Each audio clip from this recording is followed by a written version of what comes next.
tetap di kelas manusia bumi, di kelas kesadaran yang sama. Artinya kemarin belum naik kelas. Hair ya, di hair ulang. Ulang kelas. Dan bahkan ketika suatu saat Pak Firman membaca di salah satu SMA di Surabaya.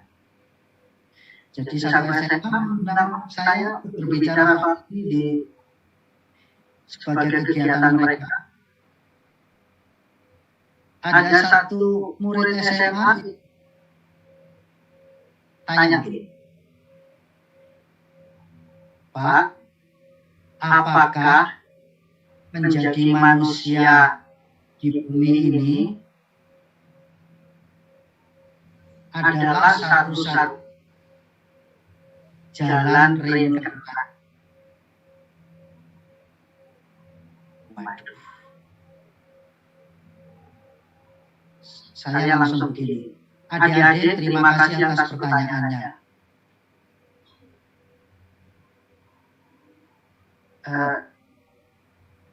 Tapi tanpa mengurangi rasa hormat kepada guru-guru Anda, saya jelaskan pelan-pelan ya. Murid-murid ini sudah ngomong, apakah reinkarnasi menjadi manusia di bumi itu hanyalah satu-satunya jalan reinkarnasi? Sementara guru-gurunya bengong tanya, Pak, reinkarnasi apa ya?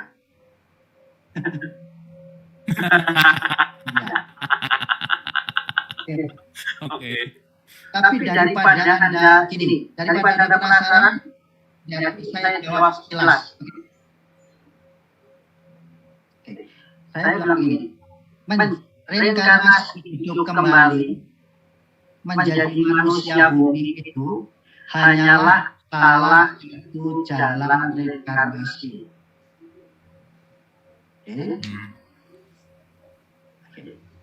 Karena kebetulan kurikulum pelajaran jiwa adanya di kurikulum sekolah manusia bumi.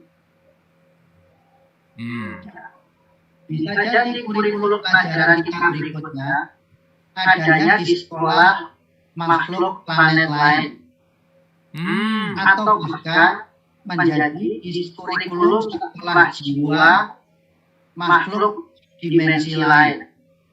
Tanya Kang Diki kalau itu. Oke. Ya. Reinkarnasi itu hanya istilah yang kebetulan paling populer dan itu dari agama tertentu. Padahal sebenarnya di berbagai kepercayaan sebenarnya nggak ada kisah-kisah itu, cuma tidak disebut dengan istilah reinkarnasi atau diistilahkan dengan istilah tertentu. Ada, karena Bu Maru pasti mau. Oke. Mas Ari, kita cek sebentar ini teman-teman, ada banyak yang komplain tentang suara nih, putus-putus. Coba kita cek dulu ya. Teman-teman, suara saya jelas nggak? Clear nggak suaranya Abu? Coba dicek dulu. Kok tadi banyak yang Abu jelas? Oke, jelas. Nah, Mas Ari boleh diulang lagi? Sebentar, pakai apa ya saya? Clear ya? Oh, udah sip. Oke, coba. Mas Ari boleh dicoba bicara lagi? Atau saya terlalu keras? Enggak. Nah, udah, itu tadi enak tuh.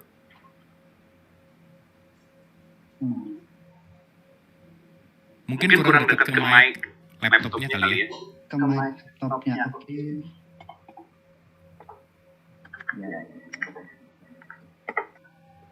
Oh, putus-putus tadi. Iya. Oke, sebentar ya. Oke, sip. Dengeran nggak? Udah, sip, aman. Udah, ayo kita coba lagi. Oke, boleh dilanjut, Mas Ari, silakan. Tentang tadi reinkarnasi itu cuma istilah dan seterusnya gitu, silakan. Saya ulangi. Reinkarnasi itu hanya istilah yang kebetulan populer untuk menyebutkan siklus lingkaran itu kembali. Yang sebenarnya untuk menyelesaikan pelajaran jiwanya.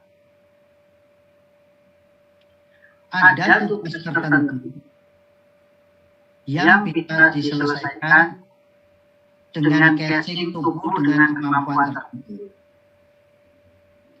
Tapi setelah tugas itu selesai, next tugas berikutnya nggak bisa kalau pakai tubuh yang ini.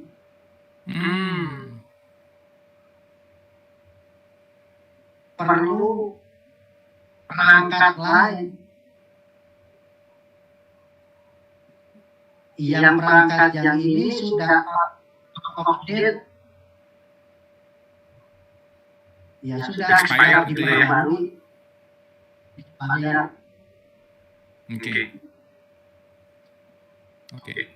Oke. Nah, sekarang yang jadi pertanyaan adalah kita taunya naik kelas atau mau menuju naik kelas dengan kurikulum yang sekarang, parameter indikator for the next life-nya itu gimana tuh Mas Erwin? Oke, gini. Kebanyakan orang suka linear ya, menganggap bahwa kalau sekarang pangkat kopral, next life menjadi kapten, next life jadi kolonel, jenderal jadi duta besar. Kalau sekarang kita biasanya pakai apa? Kalau sekarang jadi ustadz kampung, besok menjadi ustadz nasional, besok lagi naik ustadz, besok lagi jadi wali, besok jadi lagi nabi, terus jadi nabi besar. Bukan seperti itu. Bukan seperti itu. Level manusia yang ditingkatkan adalah tingkat kesadarannya. Casing dan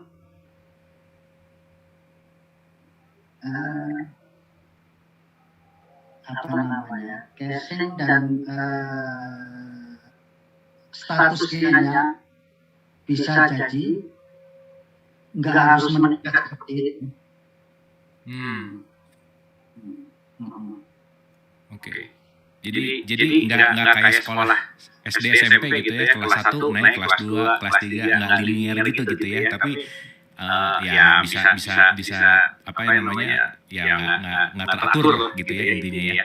Nah yang menarik ini Mas Erwi, intinya gini, kita ditugaskan di tubuh ini, di jiwa kita disekolahkan kan tadi Mas Erwi bilang bahwa kehidupan itu adalah sekolah jiwa gitu. Nah, taunya bahwa jiwa kita itu perannya A, perannya B, saya harus ngapain atau saya harus melakukan apa supaya benar-benar bahwa oh ternyata sebenarnya tugas saya itu ini gitu. Gimana caranya Mas Erwin? Ya sudah, ini tadi kita batal ngomong 1, 2 ya, kita lompat ke 3, 4, 5 ya. Ya, pokoknya kita acak-acakan aja. kita mengalir aja ya. Oke. Itu makanya di buku ke-5 itu ada tulisan berjiwa merdeka dan berdaulat atas kehidupan Anda sendiri, atas pilihan hidup Anda sendiri. Gini loh, sebenarnya sudah ada di DNA kita. Semua tugas belajar jiwa kita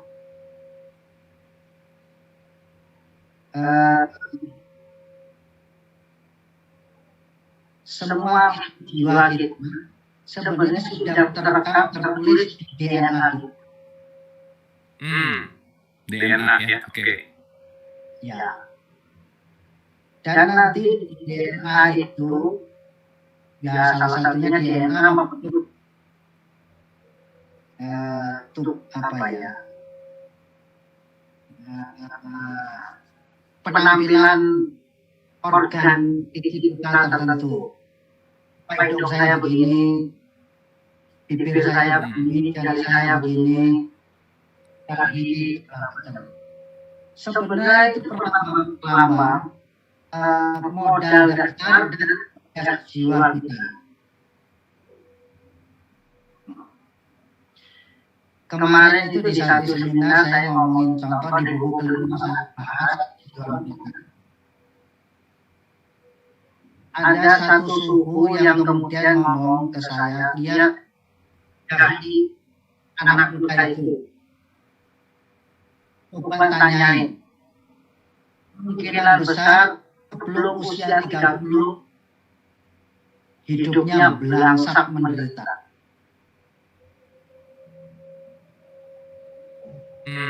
Terus saya tanya, benar ternyata benar. Dia bekerja di bagian dalam tanda kutip terpaksa, bagian kematian, rumah duka, pemakaman dan sebegitu.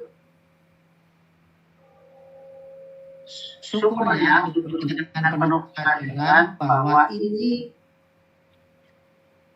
pasti bukan sembarangan, ini menyiapkan saya untuk sesuatu, bukan anggapnya menderita. Dan benar, ketika setelah 30 hidupnya membaik.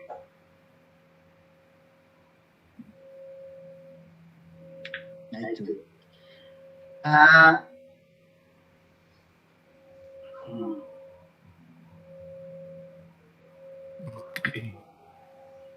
Ini Jadi itu sebenarnya misi jawabannya. seru kalau udah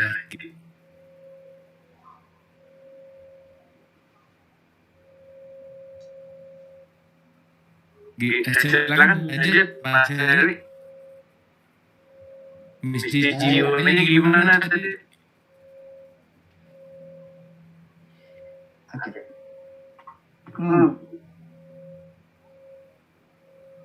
Jadi kurang lebih pelajaran jiwanya sebelum umur 30 dia harus digembeng api. Dia harus terima itu.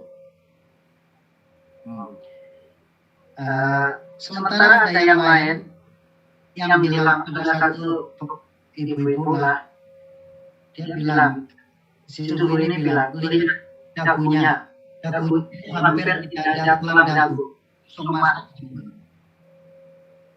Suhu itu bilang, kalau si ibu itu tidak beramal baik, tidak melakukan kebajikan di usia mudanya, masa tuanya kemungkinan besar menderita. Meskipun di awal masa mudanya dia hidup lebih sejahtera, senang dibandingkan yang tadi yang laki-laki yang harus jadi bagian kematian dan pemakaman tadi.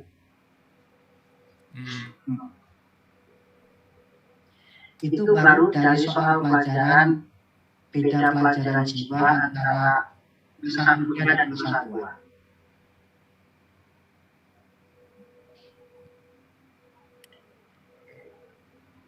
Itu baru. Itu semua tergambar di tubuh fisik, jari tangan, dan semua itu padahal itu semua adalah perwujudan dari isyarat DNA untuk bagian dari misi tugas belajar jiwanya. Terus kemudian orang-orang nyebutnya itu klinik ramalan. No, Anda itu dikasih tahu tanda simbol-simbol misi jiwa di hidup Anda di ini yang sudah dilambangkan di bagian di tubuh fisik kita. Ada yang bisa melihatnya lewat, kalau di Cina manipase atau lewat human design atau horoskop segala macam. Itu mengetahui dasar, modal, dan juga tugas belajar jiwa kita. Terus orang-orang anggapnya itu langsung klinik. No, itu bagian dari ikro.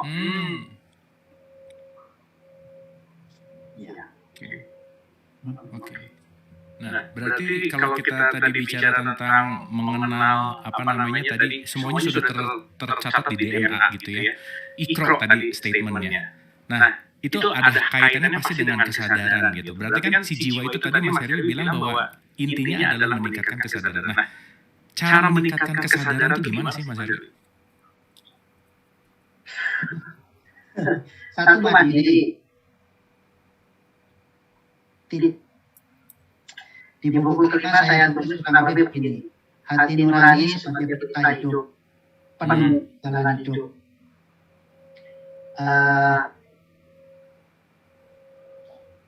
Nah, untuk mendengarkan hati nurani perlu 3 tahap. Aduh, di sini ada banyak nama, saya lupa istilahnya mengolah jiwa, kurang lebih begitu. Kurang lebih gini. Satu, kita perlu mengolah logika. Artinya kita mendengarkan mendengarkan wawasan pemikiran dari berbagai orang dengan kebenarannya masing-masing. Nah, ini kan dulu yang ngerti. Konon katanya kalau di bahasa Arab berasal, mendengar itu sifatnya singular, alias tunggal. Sementara kalau melihat itu, kalau nggak salah, plural alias jamak. Karena kalau dengar itu cuma satu suara, sementara kalau melihat tergantung dari posisi kita melihat. Jadi semua dengan kebenarannya masing-masing. Kita perlu itu dan kita perlu simpulkan dengan sudut pandang kita sendiri. Nah, habis itu kesimpulan logika itu kita turunkan ke dalam rasa hati. Ukurannya cuma satu. Walaupun bagus secara kesimpulan logika, menyenangkan sebagai kesimpulan logika, menarik menunjukkan kesimpulan logika, apakah kita harus lakukan?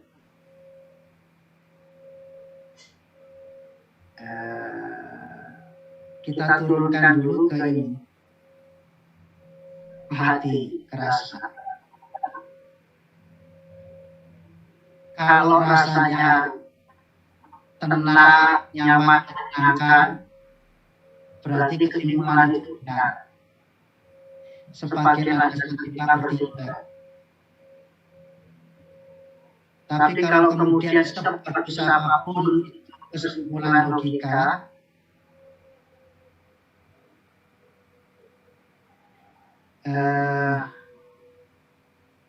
dan ternyata rasanya menjadi resah, gelisah, dan nyaman, ya berarti itu bukan keputusan yang baik. Nah, itu untuk memilih apakah itu sesuai dengan isi jiwa kita atau tidak. Oke. Nah, ini ada gini mas, boleh cerita sedikit pengalaman nggak? Waktu diskusi sama arwah yang dan apa kesannya, atau mungkin pernah nolong kah, atau menolong menyampaikan kah, atau seperti apa yang paling berkesan, kira-kira gimana dan gimana prosesnya gimana gitu, cerita.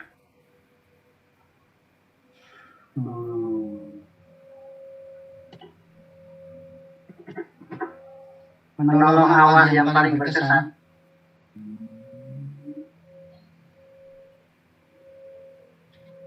Oke. Saya bicara di buku 1 dulu ya.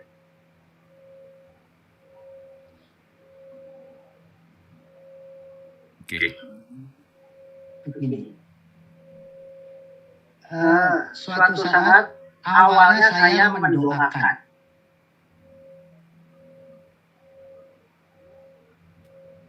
Tapi lama-lama kemudian ada arwah di buku 1. Itu saya sebel begini. Ketika dia mendoakan selesai, jadi mereka ya. Padahal doa saya standar, mohon ampuni segala kesalahan mereka dan segala macam. Habis itu mohon Tuhan agar izinkan mereka melanjutkan perjalanan jiwanya. ketika satu arwah berangkat, ada arwah belakang di belakang nyusul. Aku mau dong. Oke, saya makan. Oke. Oke, saya doakan.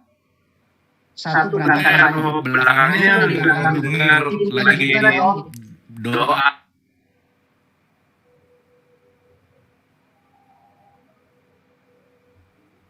Halo? Halo, Kang Abu, dengar suara saya? Iya, lanjut. Mas Rik. Oke. Cek. Nah, Lanjut. oke. Dari situ kemudian perkembangannya, wah kalau begini satu-satu begini kapan selesai? Akhirnya begitu saya ketemu arwah di satu tempat tertentu, saya bilang ke mereka begini, ayo dong, sekalian ajak ada di sekitar sini, jadi kita doanya berjamaah aja. Nah, satu sekian ya, 12,5 jam ya, kumpulin teman-teman yang di sini, jadi kita sekalian doanya berjamaah, berangkatnya juga berjamaah. Gitu awalnya. Tapi begitu mereka berkumpul, saya kaget. Saya jadi tahu yang ini sih memang sosoknya kurang lebih arwah manusia. Tapi yang ini apa yang wujudnya yang aneh-aneh itu? Disitulah saya kemudian tahu itu kemungkinan adalah makhluk halus yang bukan manusia.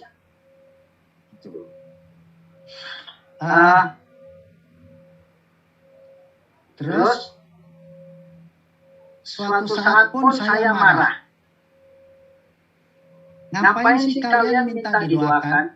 Kenapa nggak kalian berdoa sendiri?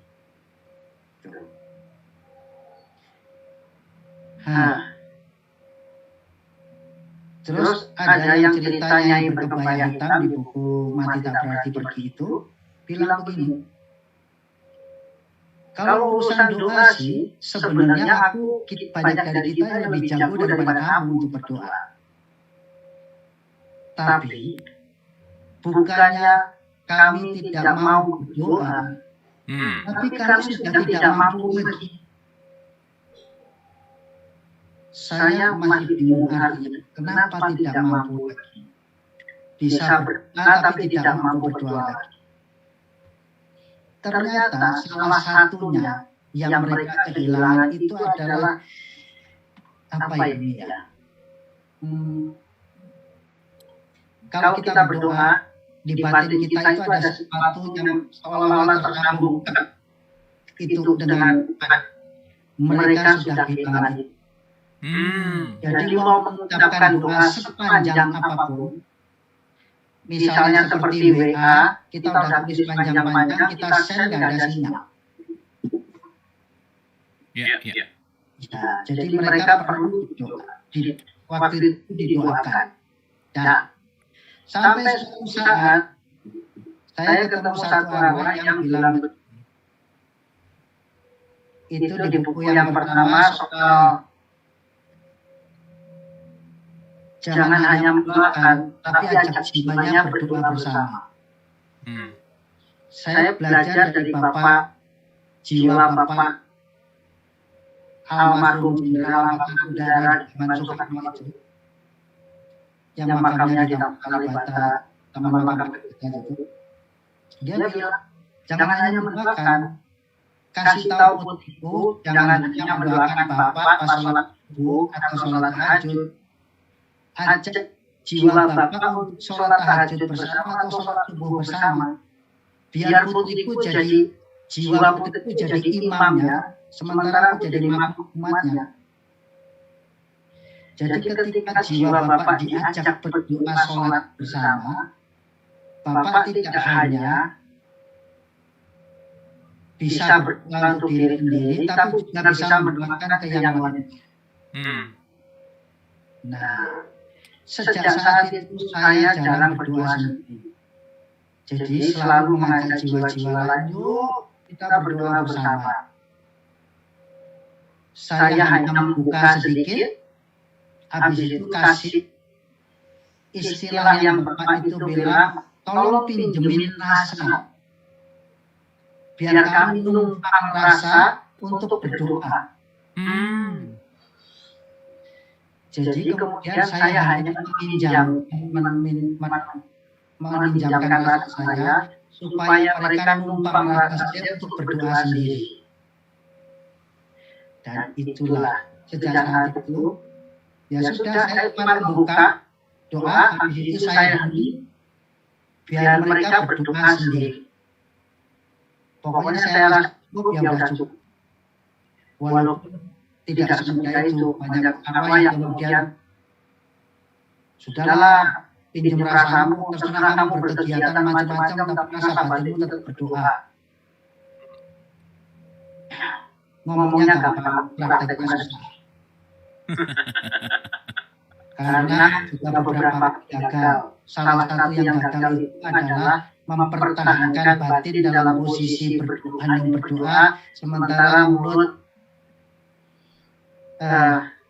mengunyah bebek goreng Madura itu sama. Ya. Oke. Terus Mas Herwi, kalau dialog atau komunikasi sama arwah itu perlu waktu tertentu kah atau kapan aja, di mana saja bisa? Gimana kira-kira?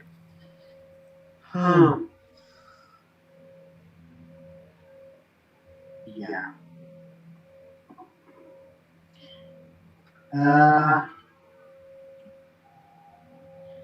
Begini, ada arwah-arwah yang artinya mereka datang, terus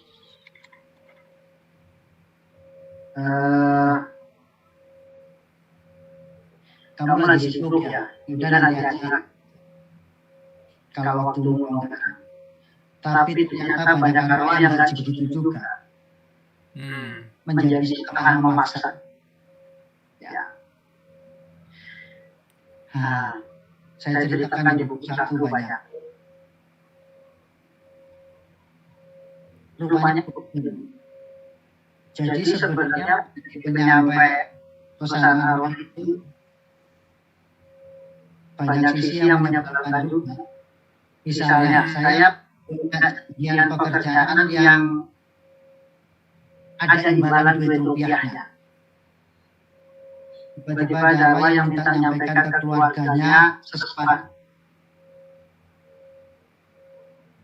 yang waktunya bersamaan. Ya saya buat dudukan itu dong yang nilai rupiahnya buat hidup saya. Ternyata belakangan juga kadang-kadang itu seolah-olah dibatalkan. Jadi janjiannya batal. Jadi setelah saya sampaikan dulu pesannya, baru kemudian janjiannya on lagi.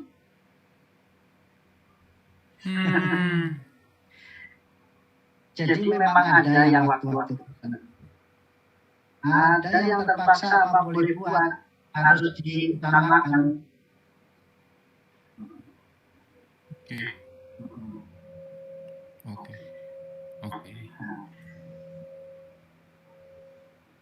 Ini saya pertanyaan masih banyak sih sebenarnya Mas Herwi, tapi kita akan buka forum untuk tanya jawab sama teman-teman semua.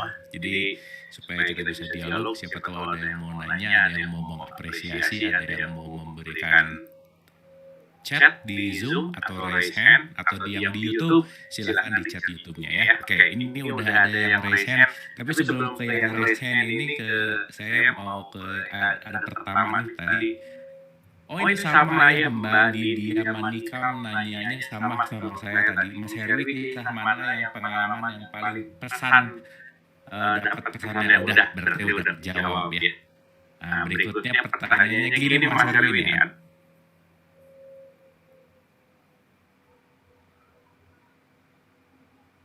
Letak bedanya di mana gitu? Jiwa, roh, arwah dan nyawa.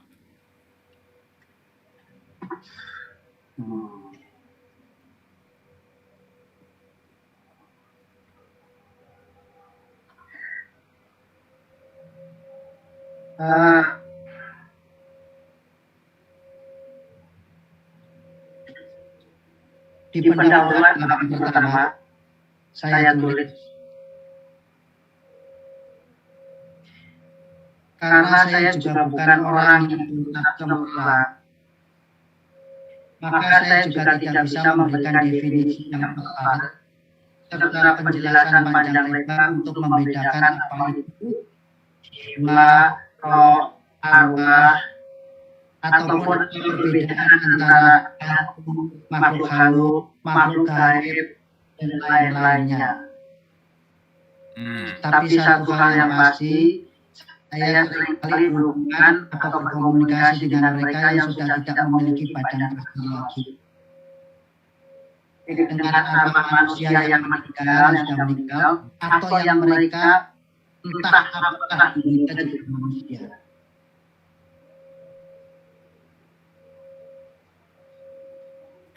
Maksudnya itu definisi lah ya intinya. Tapi poin pentingnya adalah Mas Herwi di sini adalah komunikasi dengan arwah itu gitu ya kira-kira ya Mas Herwi ya. Nah, kemudian ada istilah-istilah roh pakai bahasa Arab, jiwa atau mungkin bahasa Jawa.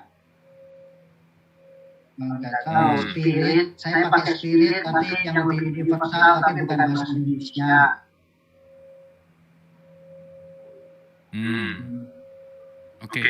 Oke. Ini berikutnya kita terhubung sama Mas Aryo. Silakan Mas Aryo. Kalau diizinkan, saya ingin mengajukan 2 pertanyaan. Ya, silakan Mas Aryo. Jadi untuk pertanyaan pertama, tadi disebutkan bahwa tugas belajar masing-masing individu itu ya, sudah tercantum di DNA kan? Dengan teknologi zaman sekarang yang sudah mengimplementasi rekayasa DNA, apakah kemudian tugas belajar berubah setelah DNA-nya direkayasa? Itu pertanyaan yang pertama. Oke. Kemudian yang pertanyaan kedua, tadi juga disebutkan tentang arwah orang meninggal yang masih ketayangan istilahnya seperti itu. Bagaimana caranya untuk mengetahui bahwa arwah orang terkasih, misalnya orang tua atau kakek nenek, itu sudah tenang bahwa tugasnya di dunia sudah selesai? Apakah harus dengan bantuan orang pintar dalam tanda petik, ataukah orang biasa bisa berkomunikasi langsung? Kalau memang bisa berkomunikasi langsung, seperti apa caranya? Itu saja pertanyaan saya. Oke. Thank you Mas Aryo. Wah, pertanyaannya keren banget nih.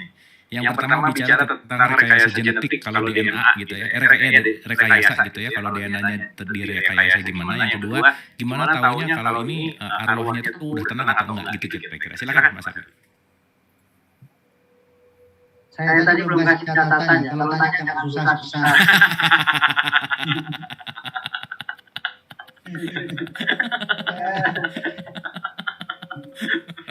Oke. Saya nggak tahu ya rekayasa DNA, tapi kurang lebih beginilah. Seseorang yang rekayasa hidupnya hanya untuk sekedar mencari kenyamanan dan kemapanan menurut standar hidup orang banyak. Ternyata setelah meninggal nanti diminta mengulang supaya menyelesaikan pelajaran hidupnya yang sebelumnya, supaya tidak hanya mencari kenyamanan dan kemapanan. Jangan-jangan, ya, bukan jawaban pasti. DNA yang sudah direkayasa di ini dan kemudian tidak menjalani isi aslinya, bisa jadi di kehidupan selanjutnya malah diminta ulangi. Selesaikan tugas jiwamu yang bukan hasil rekayasa manusia. Jangan-jangan begitu. Yang asli gitu maksudnya, yang original gitu. Yang original. Terus yang kedua, jiwanya udah tenang sebelum.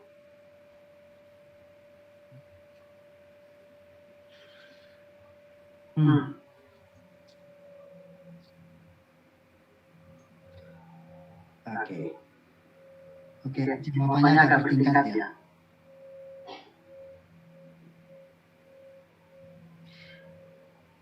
Banyak jiwa-jiwa yang sudah tenang, banyak jiwa-jiwa yang sudah tenang. Tapi juga yang menunda melanjutkan perjalanan jiwanya. Oke. Ada satu orang almarhum biarawati Katolik terkenal.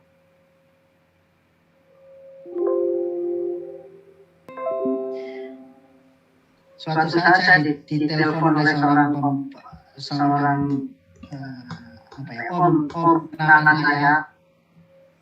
Dia bilang begini, saya lagi punya biografinya, dan ternyata ketika diwawancara dia ngomong begini, kalau suatu saat saya mati dan diperkenankan Tuhan masuk surga, dan di surga itu ada, setiap hari ada absen penghuni surga, maka mungkin saya adalah salah satu jiwa yang paling banyak bolos, absen, tidak hadir di surga. Oke. Buat apa saya enak-enakan di surga kalau sebenarnya jiwa saya masih bisa bantu jiwa-jiwa yang menderita? Ternyata itu saya tidak ditemuin di satu jiwa. Banyak jiwa yang melakukan itu. Ini adalah jiwa-jiwa yang sudah tenang, tapi sengaja tetap berkarya di sini. Ya. Bagaimana membedakannya sudah tenang atau belum? Terus terang saya tidak tahu. Paling tidak ada ajar.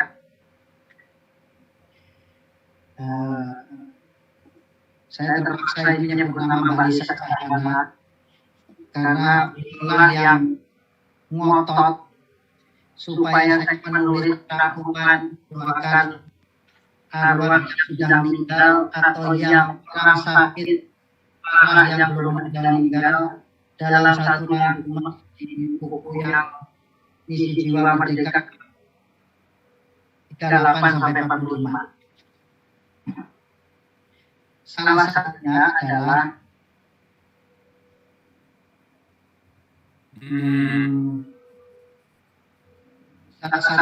mengajak arwah tersebut dengan misinya sebelum move on.